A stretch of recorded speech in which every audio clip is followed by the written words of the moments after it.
Sa wakas nga ay dumating na yung inihintay kong withdrawal dito sa isang racket ko sa online. Kulang na kulang rin po ba ang sinasahod mo kaya naghahanap ka ng extra income? Pareho tayo. Kaya for today's video, babahagi ko po yung isang application na ginagamit ko kung saan dito ay nakumita na po ako ng 3,000 pesos. Kaka-withdraw ko lamang po ng October 25. Maliit lamang po ito na halaga pero at least nakakatulong pandagdag din po ito sa mga gastusin. Ang maganda nga po dito, hindi mo na kailangan dito ng warehouse. Hindi mo na rin kailangan dito ng sarili mong produkto. Hindi ka na mag-iisip kung anong ibebenta mo. Hindi mo na rin kailangan dito kung sino magde-deliver ng mga products mo. At higit sa lahat, wala po itong puhunan. Ayan, totoo po nyo pong narinig, libre lamang po ito. At ang tanging nyo lamang pong puhunan dito ay sipag at tiyaga kung gusto po talaga ninyong kumita. Disclaimer lamang din po, hindi po ako binayaran para i-promote tong application na ito.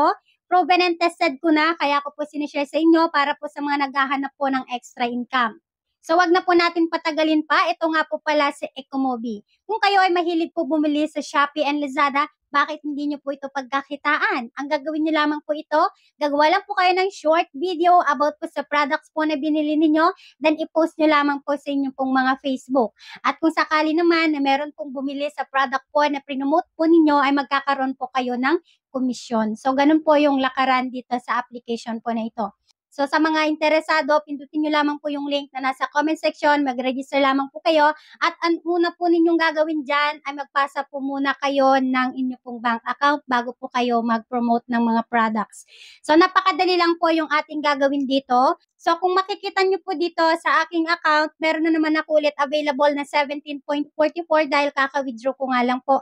At itong mga nakaraang araw ay hindi po ako nagiging active sa pag-promote po ng aking mga products. So, napakadali lang po ito, no? Pagka-install nyo na at okay na po inyo pong bank account, na-verified na po yan. So, ang gagawin nyo lang ay pupunta lang kayo sa Shopee or Lazada, kahit anong produkto po na gusto nyo yung i-promote. So, mas maganda kung yung mga nabili nyo na before, so gagawa nyo lamang po siya ng review, kahit konting video lang.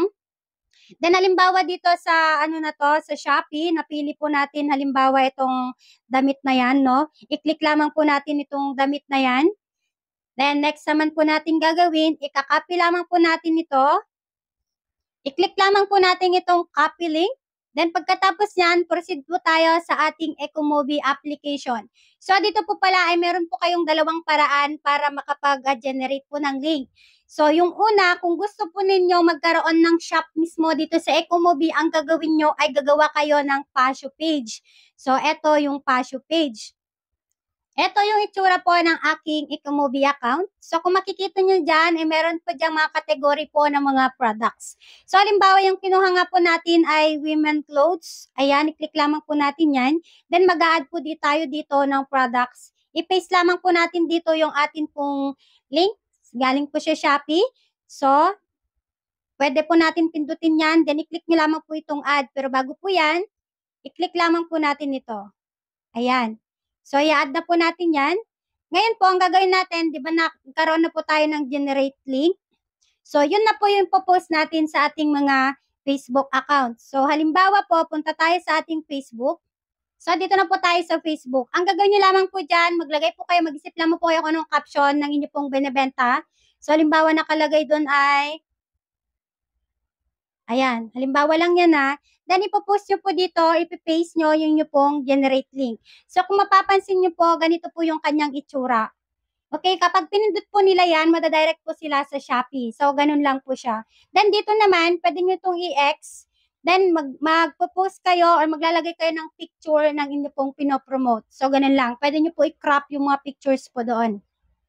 So, next naman, yung isa namang paraan, kung ayaw nyo magkaroon ng sariling shop, dito nga po sa Ecomobi, ay pwede kayong mag-direct na mag-generate link na lamang po. Sa paanong paraan, ipindutin nyo lamang po ulit to. Balik tayo dito sa My Home. I-click nyo lamang po itong generate link na yan. Ayan, ganyan lang po kasimple. Then, i-paste nyo lamang po dito yung link nyo na kinuha ay Shopee link. Okay, wag po natin kakalimutan yung Shopee link po yung kukunin natin. I-paste lamang po natin dito. Then, i-click nyo yung generate link. So, ganito naman ang magiging itsura. Ngayon, ang inyo pong ipopromote naman ay itong mga generated link. So, ganun lamang po kasimple yung kitaan dito sa Ecomobi. So, masyadong malawak po ito, pero dun muna tayo sa basic para po makapag-start na po kayo. So, at kung makikita po ninyo, papakita ko na lang din dito sa aking payment, yung akin pong withdrawal ng October. So, ang pinakamababa pala dito na pwede nating ilabas para makapag-withdraw ay 2,500 pesos. So, sa payment history ko, makikita nyo po dito ay paid na yung aking status. Inantay ko po talaga ito 1 month din po bago pumasok sa aking account. So, nag-request po ako nito nung October 1st. So, yan. So, dumating 25. So, kulang-kulang na isang buwan din bago ko natanggap. So, ito po yung amount na natanggap ko. So, yan lang po yung patunay na paying naman itong application na ito. Para maging updated pa po ay pumasok po tayo sa kanilang Facebook group. Ayan. So, yan lamang po. Hanggang dito na lang po itong ating video. Maraming salamat po.